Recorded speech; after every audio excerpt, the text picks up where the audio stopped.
All right.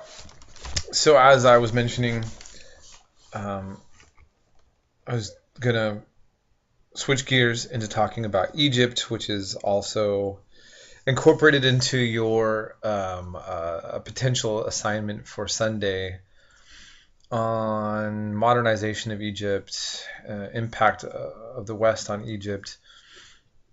I mean, if we go back, right, Napoleon was one of the first Westerners to actually really come in and introduce the West to um, Egypt and dominate.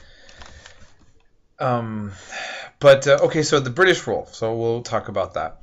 1875, the British became key shareholders of the Suez Canal.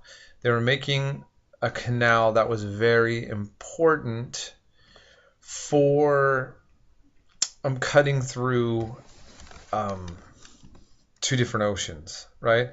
So in 18 now, and here again, I want you to go back to this whole idea of Western imperialism and rhetoric.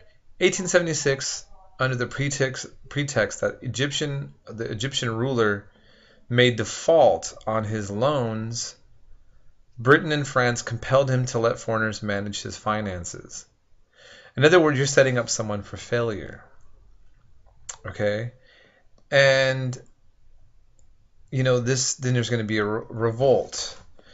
Um, and so then you have 1882, Britain occupied Egypt and crushed the rebellion against British rule, took control for decades, and the UK ends up holding the canal until 1956. So where have we seen Britain? All over the place. India, Africa, and Egypt sometimes is not considered. I don't know. Here's what's interesting. Egypt is Africa. But Egypt is also the leader of the Arab world, a leading country. Almost all films in the Arab world come out of Egypt. So most native Arabic speakers, even though the Egyptian dialect is very, very different than, let's say, Lebanese and Iraqi or Kuwaiti, they almost all native speakers know the Egyptian dialect through film.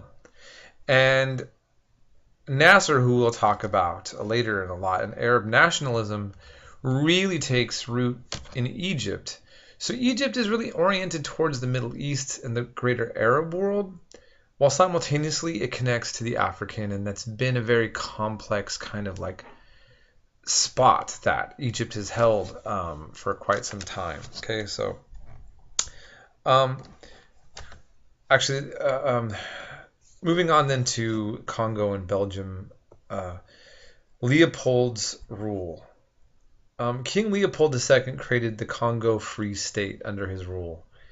And this is quite a horrific story. He exploited the resources of the region, especially rubber for tires. Okay, again, you see a tire on a car, you don't think about the major political aspects of that, right?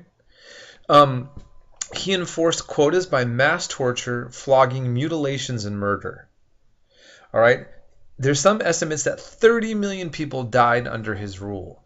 Now think about this. We hear about Mao Zedong, we hear about Stalin, we hear about Hitler, and all of these characters that go down in infamy in all of our high school textbooks. But then what about Leopold II? An estimation of 30 million people killed, and for what? Okay? He was a greedy man. King Leopold's soliloquy in 1905, and he was known at the time. There was a satirical pamphlet by Mark Twain about this cruel king. Okay? And just to look here, Congolese villagers that failed to meet the rubber quotas would often have to, at first they had their hands shot, and then they decided to not waste bullets and just cut off a hand. Okay? Children, old people, all for this greedy King Leopold, okay, of Belgium. So, and we can talk about some of the barbaric acts that take place in Africa now, like in Rwanda, and that's true. But, I just want you to really kind of really absorb this fact that can you imagine how many tires that were on vehicles going around, and people not really realizing what a monstrous set of events were taking place for greed. Okay, and as a matter of fact, let me go back. Um, he actually, it wasn't even just the country, he actually was really absorbing personally much of the profits.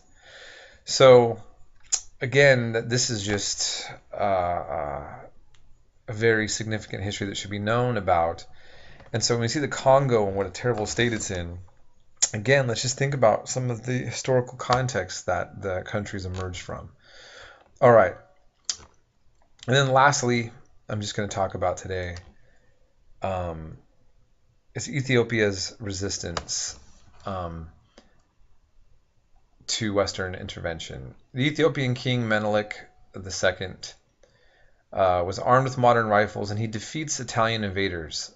Okay, Italy wanted to take over Ethiopia. This is not going to be the last time something like this will happen. But keep in mind that Ethiopia has always been kind of a unique country within Africa. We've talked about this a little bit in the some of the other lectures in the past. Dominated by the Amharic people who are Christian, going back to Christianity about the same time that Rome was going Christian in their own unique way. And being an African country that was never colonized also, and resisted that. So that's all for the lectures on this section. I might have missed some. I think I would have liked to have talked about Egypt a little bit more. But we will be going into Egypt actually in other chapters. But in any case, if you have any questions, as usual, please hit me up. And sorry again about last week's disastrous, my not having internet and so forth. But I hope everybody's doing well and not stressing out too much. And yeah, that's it. All right, we're done.